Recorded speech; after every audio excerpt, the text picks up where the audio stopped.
This conference will now be recorded. Well, welcome back to everyone. I hope everyone had a enjoyable lunch. I don't know if you went outside and caught some fresh air. I did. It was awful tempting to try and do the rest of it from outside, but I don't have that technology, and the wind probably would have gotten in the way. So anyway, before we get started on the next section, again, any questions that anyone has regarding our sections that we did this morning on Medicare or controlling quality?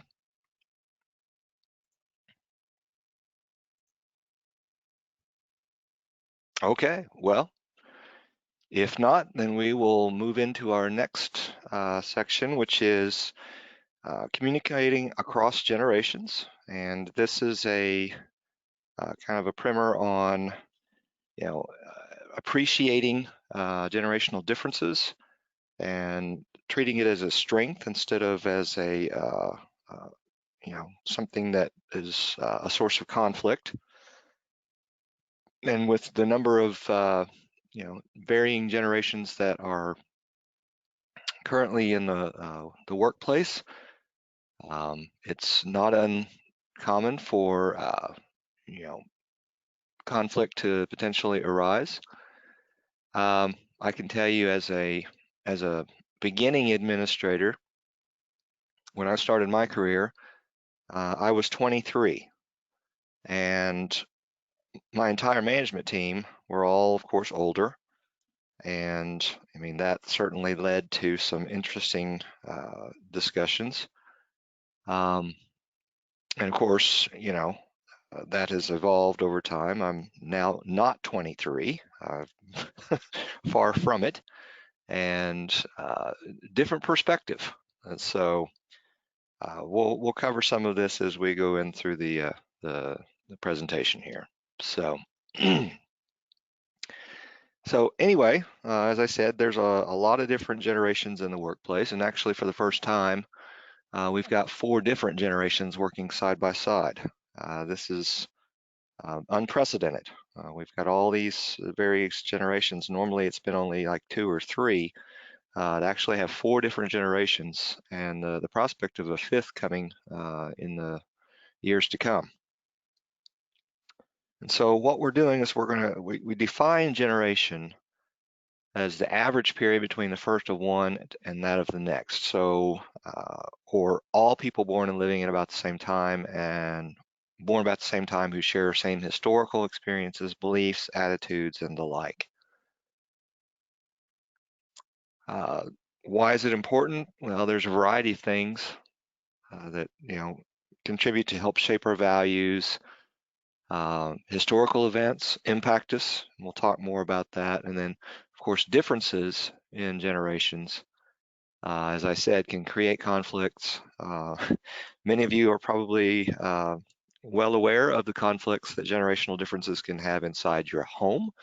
If any of you have ever had a teenager, as well as, of course, that at work with all the varying, it's more than just generations, of course, we've got personalities and things of that nature.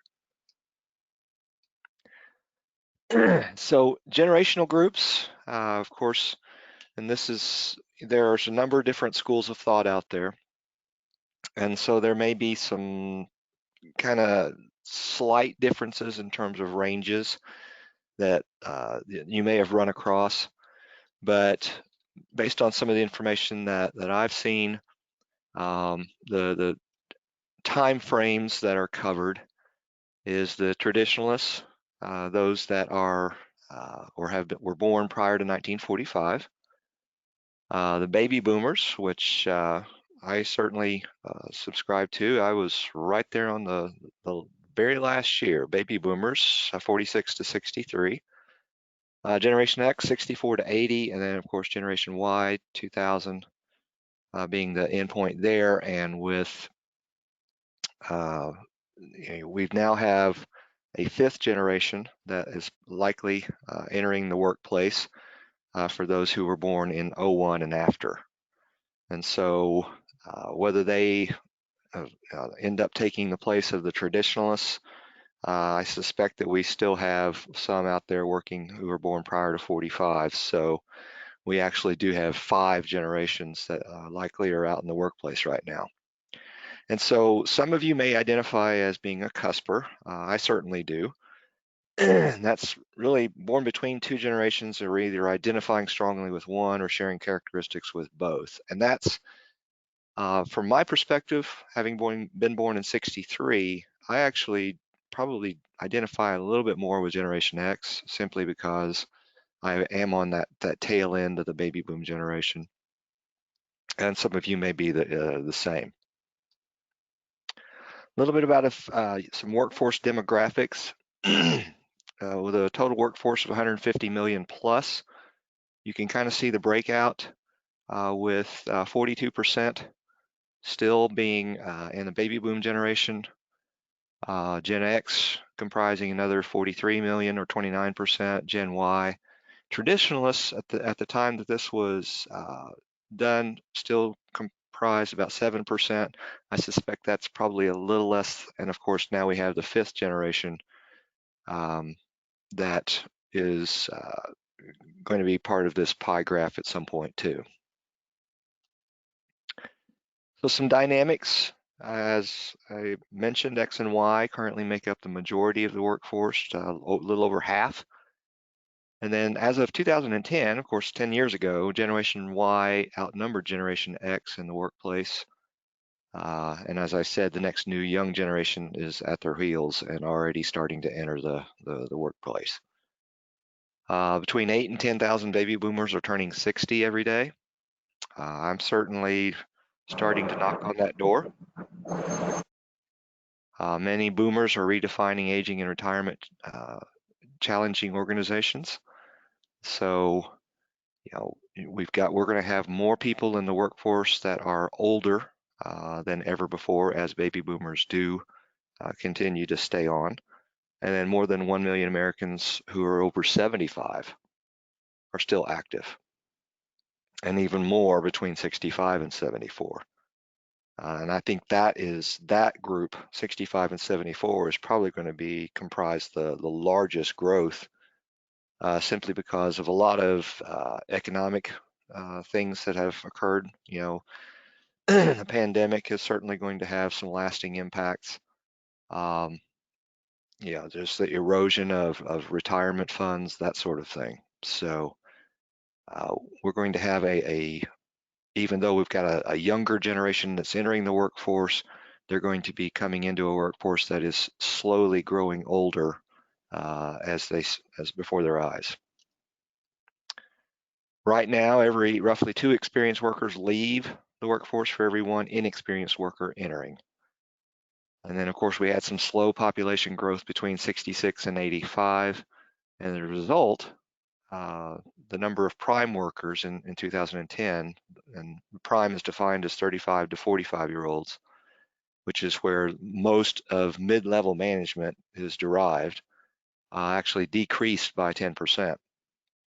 And so you've got a shrinking pool of leadership candidates right alongside a shrinking pool of skilled workers, which I think we can all appreciate by virtue of the staffing issues that most, if not all, providers are dealing with. The other thing I would add to this is that with the shrinking pool of skilled workers, along with a shrinking pool of leadership candidates, you're going to see individuals stepping into leadership roles as unprepared as they've ever been.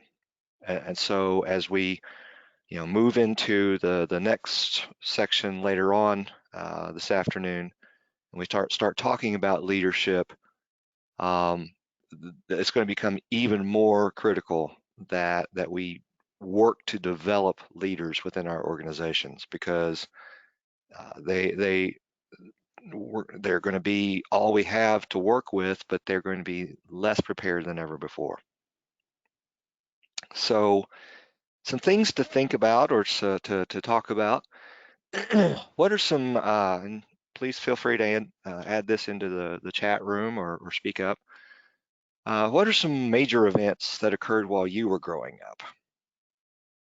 I'll just give you an example. I was 5 years old. I was 5 months old when JFK was assassinated, and I was, 5 years old when RFK was assassinated, as well as Malcolm X and Martin Luther King. What are some things that occurred while you were growing up?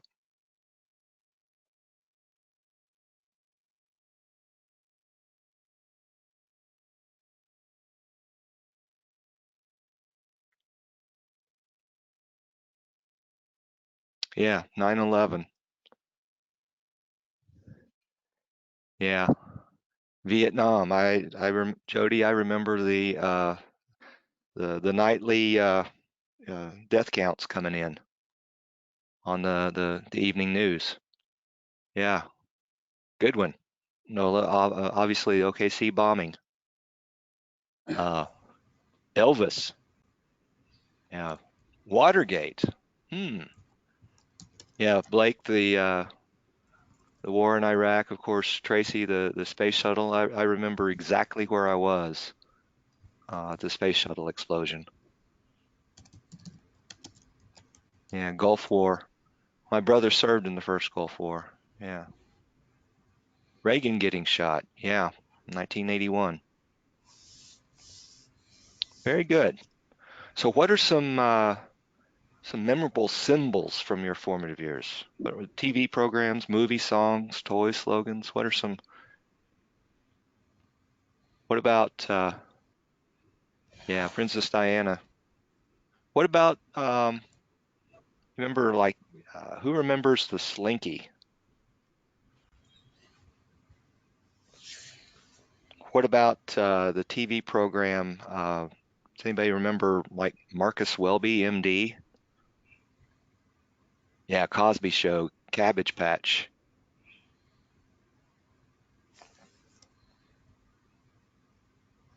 Yeah, I remember one of the first records I ever had was uh, We're an American Band by Grand Funk, and it was a 45, and it was made out of gold vinyl. Okay, Nola, you're making me feel old. Nintendo. Little House on the Prairie, yes. That's my wife's favorite show too. So what are some oh, Atari. Susan, you're starting to age me here. Or what about the lemon twist that you used to The- put around your ankle? oh And yeah. uh, Oh yeah. I didn't, of course, but oh yeah, Blake, just say no. Oh my gosh, Bing Crosby Christmas special. I remember specifically the one with David Bowie in it. Yeah. So, what are some things that you find frustrating about the other generations in the workplace?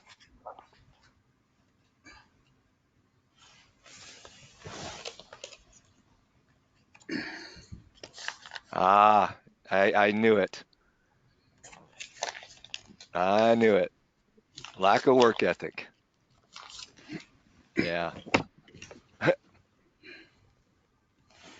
Now, Blake, help me understand. Bad with the computers. Bad with computers in terms of oh, technology in general. Okay. Yeah, always on the cell phone. Yeah. So yeah, that is definitely some things that can be frustrating about. I'm assuming that we're talking more about some younger generations. So conversely, what do we appreciate about other generations?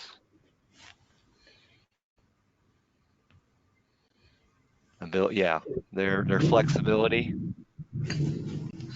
ability to adapt. Yeah,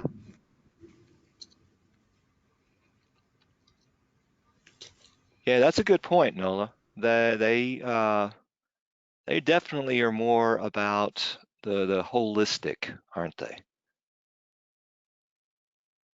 Yeah, self-care is, I mean, they are more focused on work-life balance than maybe some previous generations, aren't they?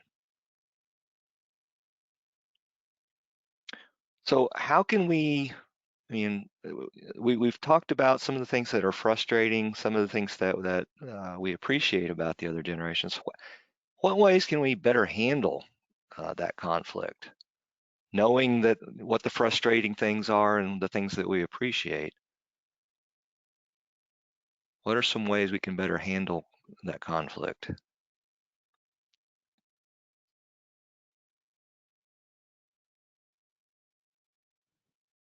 Yeah, good point, Joel. Communication. Yeah, leadership and mentoring. Good point, Philip. Yeah, absolutely, Julie. Clear expectations. Patience, Tracy. Yeah, absolutely. Yeah, Rebecca, same. I think that speaks to what I mentioned earlier in terms of we've got these individuals coming in less prepared, so to speak. I mean, they may have the education, they may not, but being able to be patient and help nurture some of that along. That may take a little longer than any of us want, but it's a little more challenging when you have less people to work with. I have a trouble trying to teach them how to problem solve for themselves. Is it coming always for somebody to do it for themselves, for Hmm. them? Yeah, critical thinking is not something that comes naturally, is it? It's definitely a skill to be developed. And I would say from a leadership perspective, we're as guilty of kind of help perpetuate that environment because we don't nurture those problem solving skills. Yeah, good point. Lead by the example, Candace. That's good. Okay. Very good. All right. Just keeping y'all awake after lunch here. So gotta keep you interacting. So some of you may remember these guys. I think one of the three is still alive.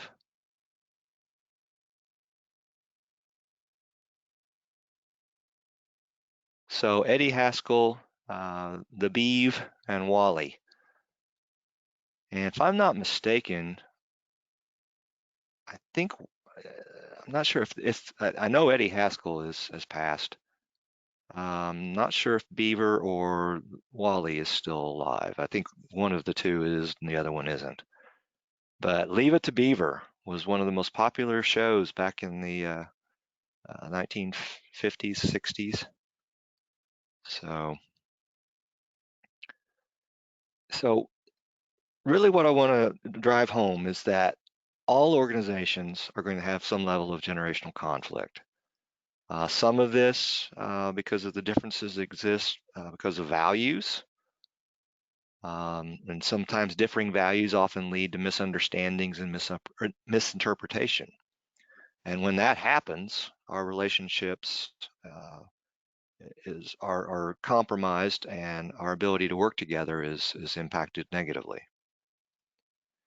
So I want to dive into this a little bit on each of the kind of the generations and start talking a little bit about those values, and so we can see maybe some of the values that are inherent with that generation, and then maybe kind of start to see some of the ones that maybe have started to cross generations. So the builders, and of course the builders would be the traditionalists or that oldest generation, if you will. Some of their heroes you can see. What was it? Where have you gone, Joe DiMaggio? The nation turns its lonely eyes to you. That's a Simon and Garfunkel song, for those of you who are old enough to remember them. Flash Gordon. Who remembers Kewpie dolls? And then the fashion. Just thinking the other day. I mean, of course, these days with baseball being playing to empty stadiums as most other sports have as well. But I was just looking at a picture of Babe Ruth, and he was taking a picture with a young lady who was dressed to the nines, and then behind them were all of these people and all of the guys, and this was at a baseball game. They all had suits and ties and fedoras on. Think about that. How many baseball games or sporting events in general have you seen that kind of, it became a social event. And so the fashion was extreme, everybody dressed up. And that certainly has changed over the years, hasn't it? And so some of the values inherent with the builders generation, you can see here. I'll just point out some things. Certainly respect for authority, tradition, hard work, discipline. These are all values inherent with this particular generation, the builders. And so the baby boomers, again, that generation 46 to 64. So this is, okay, we're coming in after World War II. And so as a result, there's, some post-war affluence, and parents who were having children and having come through, probably parents that had come through probably the end of the recession, the Dust Bowl years, and certainly the wartime, where they had to sacrifice a lot, who wanted their children to have a better life than them. I can't tell you how many times my parents said that to me. We want you to have a better life than we have. And so, at the same time, you've got brewing a kind of a melting pot of political and social issues, a disillusionment with government, traditional religion, the formal authority of parent or the parental figures. At the same time, you had an increase in the divorce rate. You had mothers going into the workplace, some for the first time, and of course, sexual revolution. And so values came about as a result of some of all this, were self-fulfillment, more individualism, and then of course the pursuit of material wealth.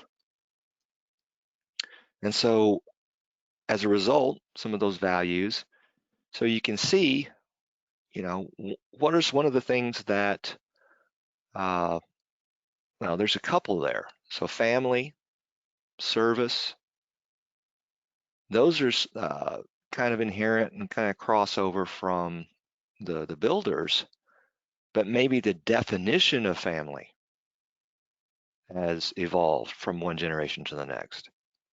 And I think we'll continue to see that with some of the others that we look at. But again, you start to see personal gratification, consensual leadership. They want to be recognized for achievement. That's completely foreign to what we saw with the builders. Involvement, optimism. There's you can start to see a shift away from the stodgy, very structured environment that was perpetuated by the previous generation to more of a collaborative environment. And so some of the heroes, you had, of course, Martin Luther King, JFK and Jackie. There's the Slinky. I vividly remember TV dinners. Just in fact, the TV dinner, those TV trays, I think were a byproduct of TV dinners. I don't know which one came first. Peace sign. We've designer stuff as a direct reflection of more material wealth. cell phones first started to make their presence towards the tail end. Generation X. So you've got 65 to 76. And so think about what, this 9-year period here. They grew up in a more difficult time financially and socially. What happened during this time? Well, you had the oil embargo, the long lines at the gas station, if you'll remember that. Lot of social strife, a lot of protest. The original protest movement originated from this era. The economy was struggling. We have, of course, the first presence of latchkey kids. I certainly was one of those. I remember my mom had to go back into the workplace, and I'd walk home from school, and I had my marching orders. It was, I had to do homework, sit down, watch cartoons, and parents got home, and then we had dinner. And so at the same time, you had parents out there who were coming out of the baby boom generation of self-fulfillment and chasing monetary success. And so the relationship between children and parents was starting to fray a little bit. And so these kids started to become even more skeptical of big organizations, having lived through the Watergate, environmental pollution. Started to see the presence of the first crop of AIDS cases starting to come about. We started to see natural resources begin to show signs of being in limited amounts, and the job market. With fewer jobs, unemployment rates. I remember interest rates during this time were sky high. So you had a disillusioned group that were growing up during this time. And so from a value perspective, almost from so certainly self-reliance, questioning authority. There's family again, but what's the definition of family for this generation as opposed to the builders or even the baby boomers? Pragmatism. I would say pragmatism is probably born a lot from maybe some of the frustrations that came out of the real hard issues that they were forced to see and possibly even be confronted by. And so maybe informality, an entrepreneurial spirit, and here's the first time that you start to see fun. And so fun in terms of as an outlet, as a way to maybe get away from some of the things that were going on that were creating a lot of hard times for families during this time. So they were making their own fun.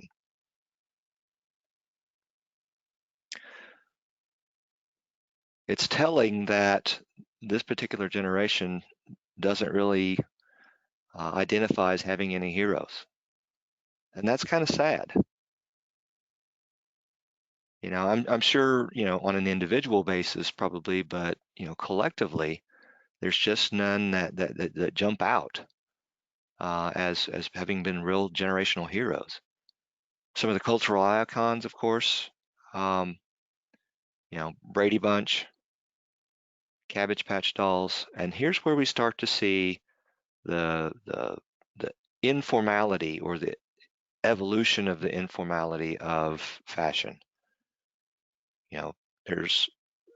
There's always been people with tattoos and body piercings and stuff, but here's where you start to see a proliferation of those and a little bit more visible out in society. And functional clothing. I mean, the cargo shorts and things that were functional, but far less formal than what we would have seen in previous generations. Net generation. And so take a look at that picture. You've got a young lady there, and she's sitting there. She's got headphones on. There's a stereo over there on her desk. She's got a cell phone in her hand. There's a landline phone. She's sitting before seems what a very dated computer, but it's a computer. It's one of those small TVs, and there's speakers. I mean, she's just overrun with technology, isn't she? And so this generation, which is that 20-year period from 77 to 97, grew up with the internet. And so their tech skills gave them, of course, a greater sense of confidence and optimism about their future. And this is where, coming out of the early to mid 70s, you started to see the relationship of kids and their parents start to kind of mend a little bit. And so, of course, this generation has entered the workforce, and we've got another generation right behind them, since we've got another 20 years from this time. And so the nexters, or the net generation, we also call them Gen Y, millennials, that sort of thing. And so you've got younger moms, you've got a more diversity both culturally and ethnically, and of course the tech skills that go along with it. And so you can see from this table kind of some of the values associated with all these different things along the left-hand column, and how some of those values clash. For instance, we've been talking a little bit about family. And so the definition of family from the builder generation to the next generation, or the end generation, you can see that family structure has changed dramatically, hasn't it? Same thing with marriage, money, obviously purchasing. I mean, how many of us have seen the tremendous shift, especially during this pandemic, but I think it was well on its way even before that, in terms of online versus in person. Look at work styles. Teamwork was more for the builders, was more kind of a set group.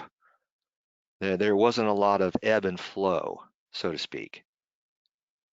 Of course, we move over to the boomers, where it's all about me, me, me. Gen Xers, you've got divided loyalties. There's just a lot of uncertainty there. And then, of course, this most recent generation is about networking. And so teams can be from same office to all over the world in terms of the technology that allows people to collaborate. I mean, we're sitting here together, all in separate places, and that's throughout this pandemic, we've all had to shift how we can continue to be productive, having to work in a remote environment. And so you can see all of these values have evolved over time. And so when you've got all four of these generations in the workplace, and how they view all of these different areas from value perspectives, how it'd be natural to where there would be some potential for conflict. Again, moms and families, lots of differences in terms of how builders viewed them versus the next generation. Same thing with marriage patterns. We talked a little bit about some of this: hair, clothes, and music.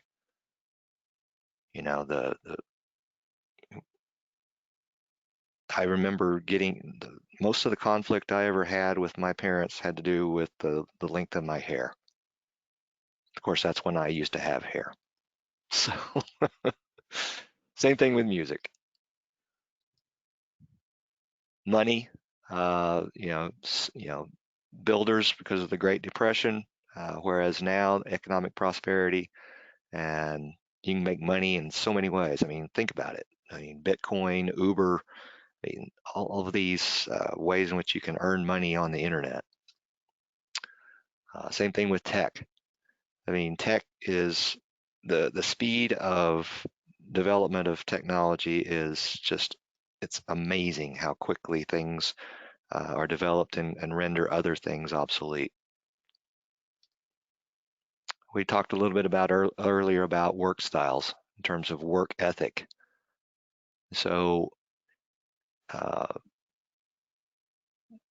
this most recent generation, the N generation, respects competency and not position, whereas builders were probably more committed to, hey, he's the boss, so we have to respect them. That's kind of evolved or devolved over the last 50, 60 years. Talked a little bit about war and morals. Obviously, builders had more traditional Puritan ethic. Now, of course, in this era, political correctness, tolerance. I mean, it's far cry from what it used to be.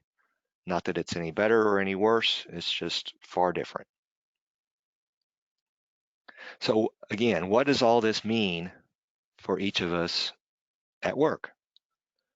So sometimes, our perception is reality to us as we see it.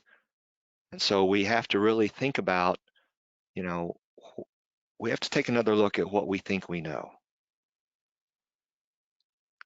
Generational clashes because of value differences, and we talked a little bit about this earlier, understanding, acceptance, forgiveness. And I would start with understanding. It's not necessarily you have to be an expert on other generations, but having a better understanding that, where they're coming from, their perspective may be significantly different than yours. And from that, you can generate acceptance and forgiveness instead of, digging your heels in and, basically kind of taking a my way or the highway approach. So obviously understanding other points of view, embracing differences, keeping an open mind that, your way may not be the best way. And so it gives an example here where a baby boomer leader with a Gen X or coworker who values relationships more highly than organizational goals, he'll understand why that Gen Xer doesn't want to put in long hours or work overtime to accomplish those goals. It's not because he's lazy or doesn't care, which could be a natural knee-jerk reaction. It's because that Gen Xer puts family relationships first and doesn't want to compromise. And so that's really kind of, re-examining our, what we think we know. Obviously, acceptance is crucial in every relationship. And it goes a long way towards, having, you can't you can't respect anybody else unless you have your own self-respect. And the same thing goes with, your self-esteem. In terms of how you value or see others, you have to value yourself as well. Doesn't mean we have to approve of what somebody else believes or does. We just understand and accept the fact that that person has worth, even if we don't necessarily agree with everything that they, are about or do. That sometimes even involves risk, but it certainly has to incorporate trust. And that sometimes is, trust is earned, but we have to start out by inherently believing that somebody has good until they prove otherwise. And so forgiveness, value differences lead to conflicts that can damage relationships. We need to be able to forgive in order to keep communication lines open. And so if we seek to resolve differences that create conflict, you know, if we are willing to forgive both ourselves as well as others, then it's going to provide a higher level of opportunity for communication and open dialogue. And so the workplace, of course, when we strive to understand where everybody's coming from, what their values are,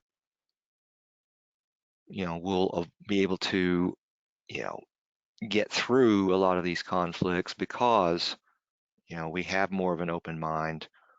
We're open to trying new things, discover more effective ways to coexist, and accept each other as humans and learn to agree to disagree instead of, trashing each other on social media or to each other's face. Understanding everybody has something to offer and figuring what those strengths are, building on them, and then, when they have a misstep or when they make a mistake, being quick to forgive, and we can move forward from that instead of being brought to a screeching halt because we're digging our heels in. And so I thought I'd throw something in here that says all the other women in the office are suing you for sexual harassment. Since you haven't sexually harassed me, I'm suing you for discrimination. And so this individual is obviously not looking for open dialogue. Tracy says that's about right. So some questions, observations. What are you going to take from this and being able to apply back in the workplace or perhaps even at home?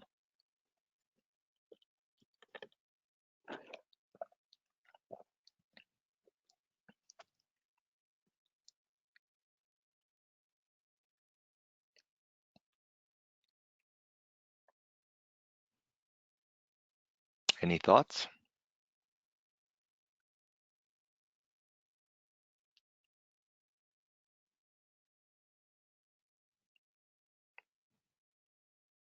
Okay. Well, once again, I've either done an outstanding job or you just don't have any questions. Well, I got a thought, but I know people want to get done early.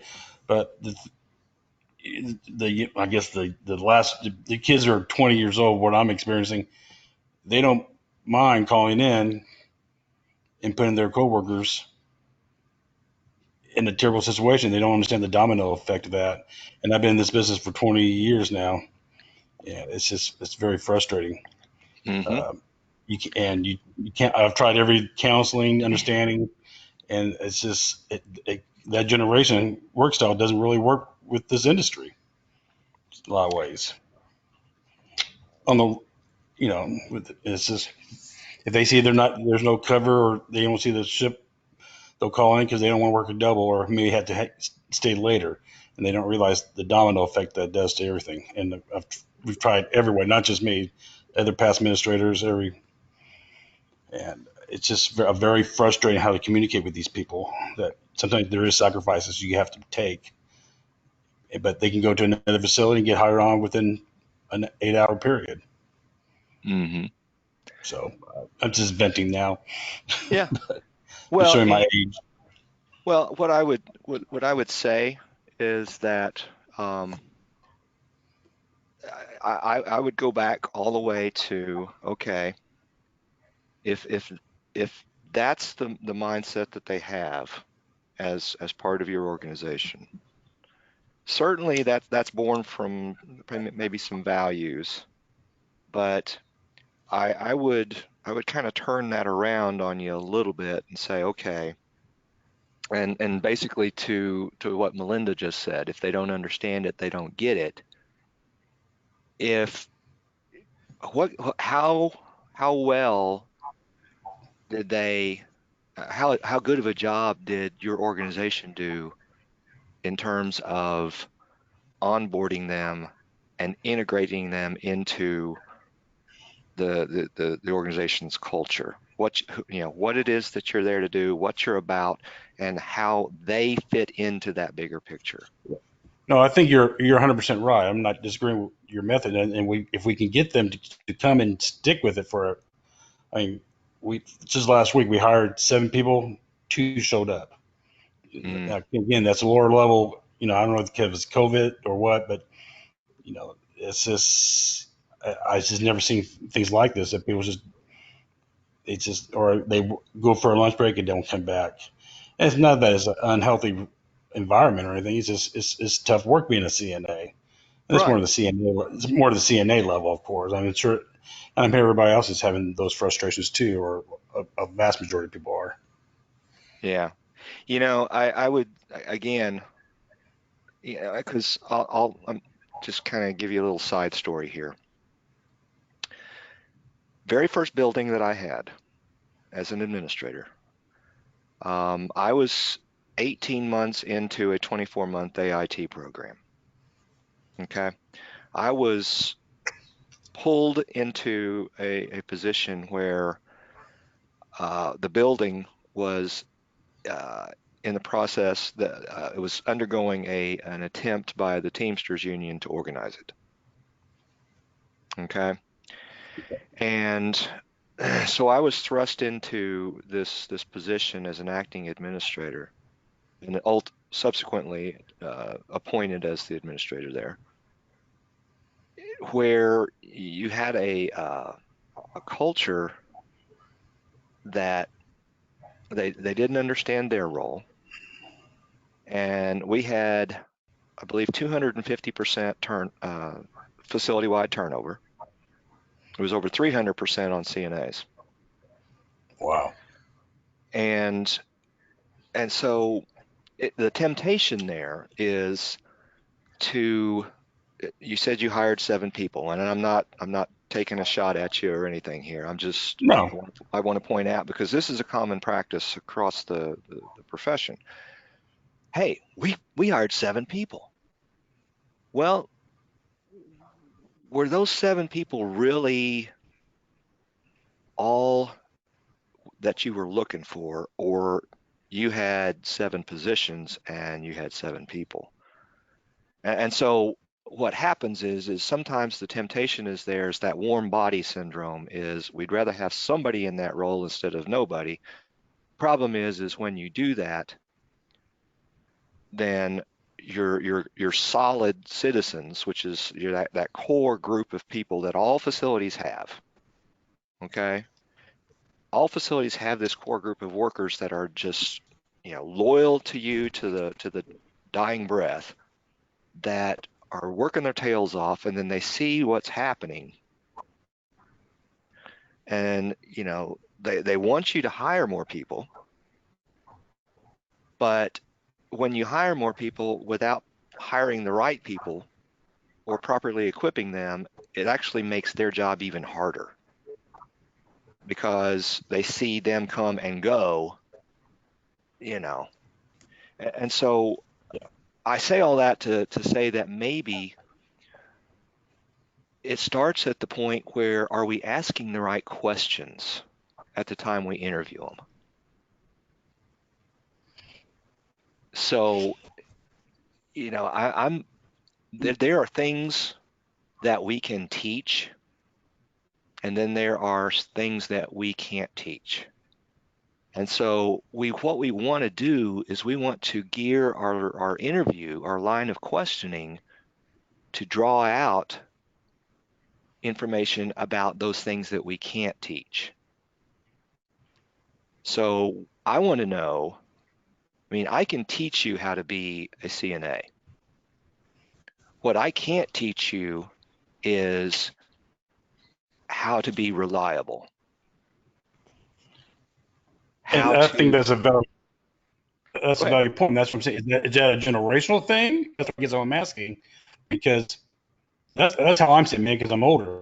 I don't know. Yeah.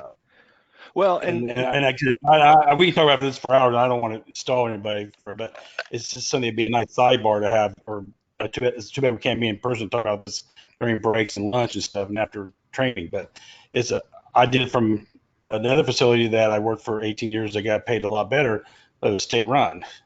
Not comparing apples to apples. So I had the financial chair to hold over. This, what I'm seeing here is a administrator in training. They can't get staffed.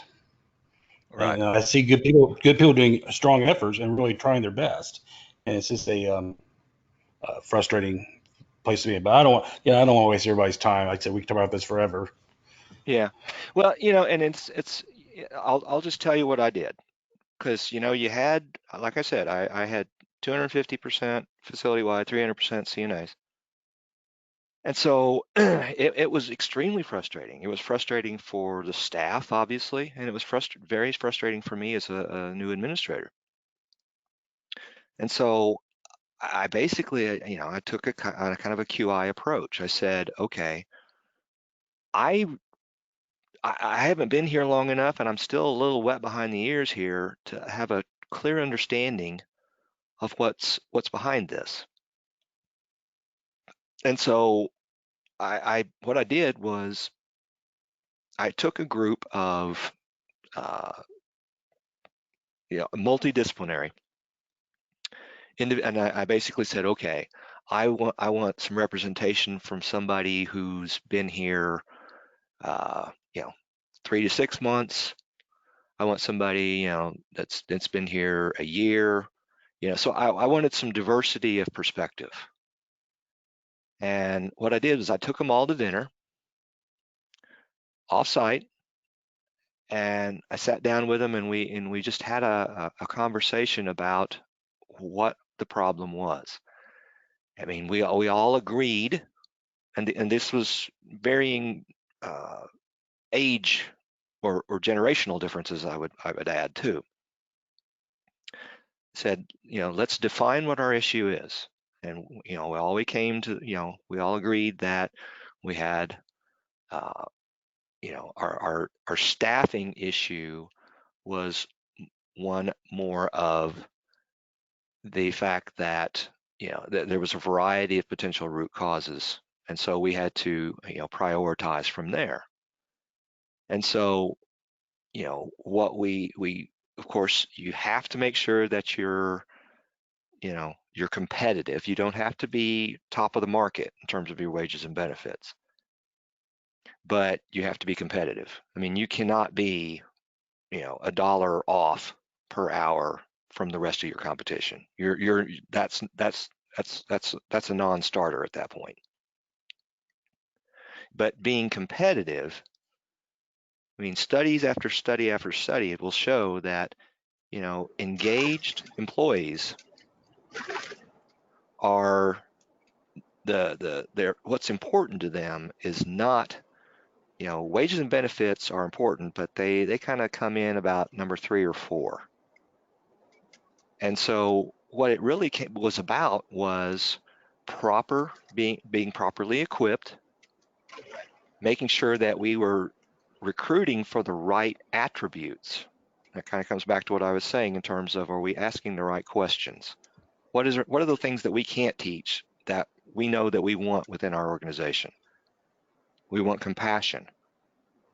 We want, somebody that is, likes working with people, that, has, the whole, that likes to have fun.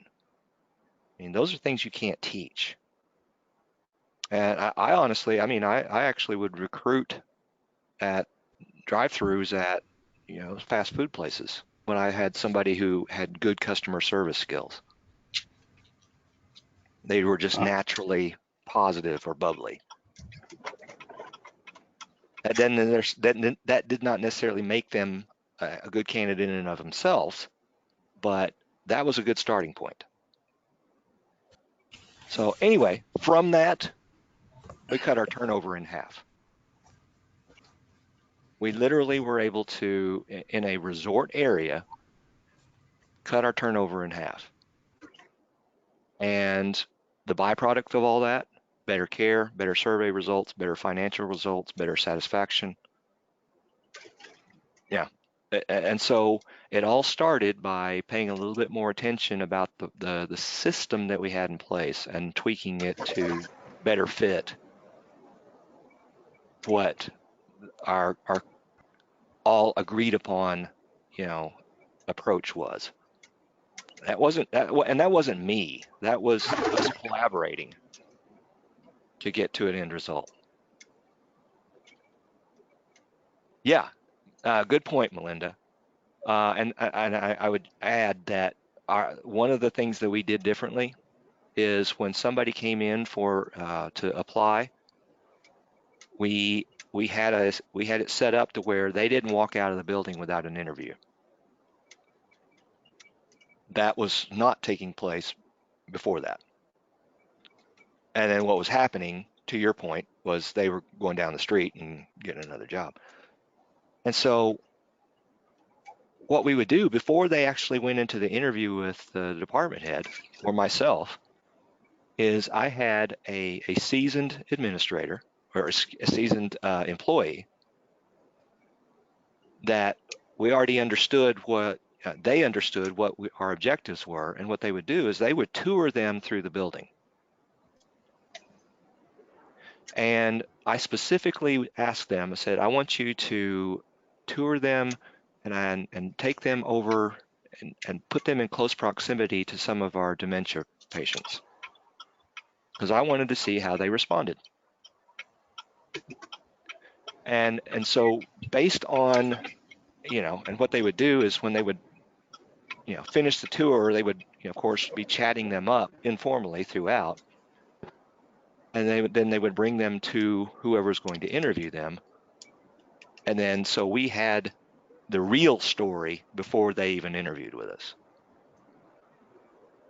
And so we had a good feel, and the CNA that toured them would also have a good feel. And many times what would happen is that they would, behind them, the candidate wasn't seeing this, but they were either doing a thumbs up or thumbs down.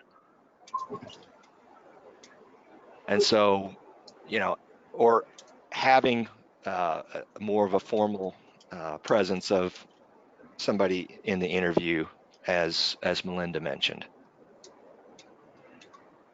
So yeah, I just, I think there's an answer out there. It may not be a one size fits all, but I do think there's an answer out there to mitigate a good part of your turnover issues.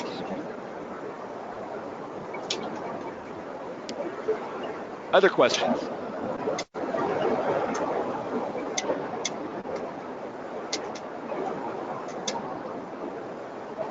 Okay. All right. Well, let's take a 15-minute break.